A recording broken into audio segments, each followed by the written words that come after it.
Ésaïe, chapitre 30. Malheur, dit l'Éternel, aux enfants rebelles qui prennent des résolutions sans moi et qui font des alliances sans ma volonté pour accumuler péché sur péché, qui descendent en Égypte sans me consulter pour se réfugier sous la protection de Pharaon et chercher un abri sous l'ombre de l'Égypte. La protection de Pharaon sera pour vous une honte et l'abri sous l'ombre de l'Égypte une ignominie. Déjà ses princes sont à Tsoan et ses envoyés ont atteint Anès. Tous seront confus au sujet d'un peuple qui ne leur sera point utile, ni pour les secourir, ni pour les aider, mais qui fera leur honte et leur opprobre. Sentence des bêtes du Midi. À travers une contrée de détresse et d'angoisse, d'où viennent la lionne et le lion, la vipère et le dragon volant, ils portent à dos d'âne leurs richesses et sur la bosse des chameaux leurs trésors, à un peuple qui ne leur sera point utile. Car le secours de l'Égypte n'est que vanité et néant. C'est pourquoi j'appelle cela du bruit qui n'aboutit à rien.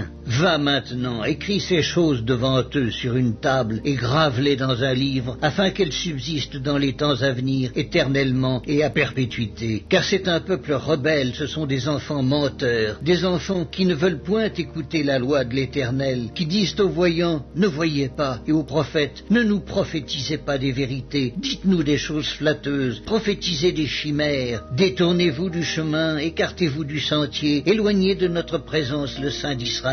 C'est pourquoi ainsi parle le Saint d'Israël. Puisque vous rejetez cette parole, que vous vous confiez dans la violence et dans les détours et que vous les prenez pour appui, ce crime sera pour vous comme une partie crevassée qui menace ruine et fait saillie dans un mur élevé dont l'écroulement arrive tout à coup en un instant. Il se brise comme se brise un vase de terre que l'on casse sans ménagement et dont les débris ne laissent pas un morceau pour prendre du feu au foyer ou pour puiser de l'eau à la citerne. Car ainsi a parlé le Seigneur, l'Éternel, le Saint d'Israël. C'est dans la tranquillité et le repos que sera votre salut. C'est dans le calme et la confiance que sera votre force. Mais vous ne l'avez pas voulu. Vous avez dit, non, nous prendrons la course à cheval. C'est pourquoi vous fuirez à la course. Nous monterons des coursiers légers. C'est pourquoi ceux qui vous poursuivront seront légers. 1000 fuiront à la menace d'un seul, et à la menace de 5, vous fuirez, jusqu'à ce que vous restiez comme un signal au sommet de la montagne, comme un étendard sur la colline. Cependant l'Éternel désire vous faire grâce, et il se lèvera pour vous faire miséricorde. Car l'Éternel est un Dieu juste. Heureux tous ceux qui espèrent en lui.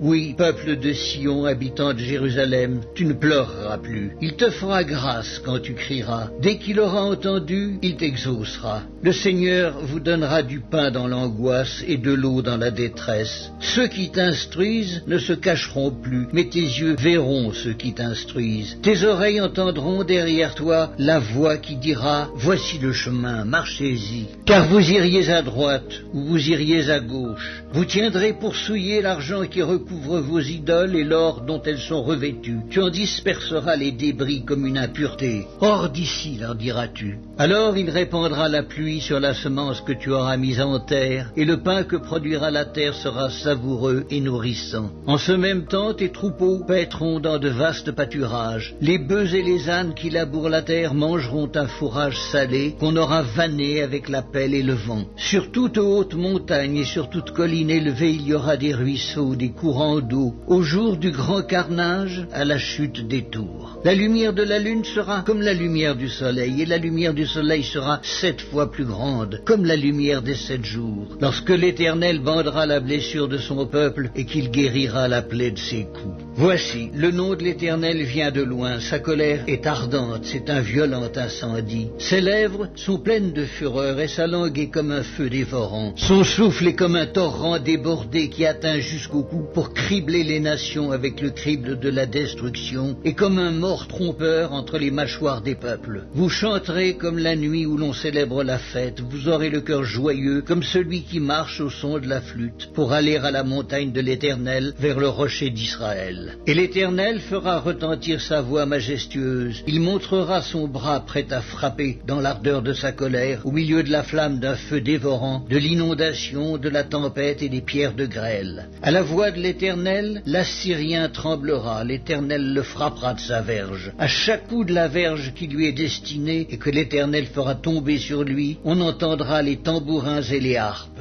L'Éternel combattra contre lui à main levée. Depuis longtemps un bûcher est préparé il est préparé pour le roi, il est profond, il est vaste. Son bûcher, c'est du feu et du bois en abondance. Le souffle de l'Éternel l'enflamme comme un torrent de soufre.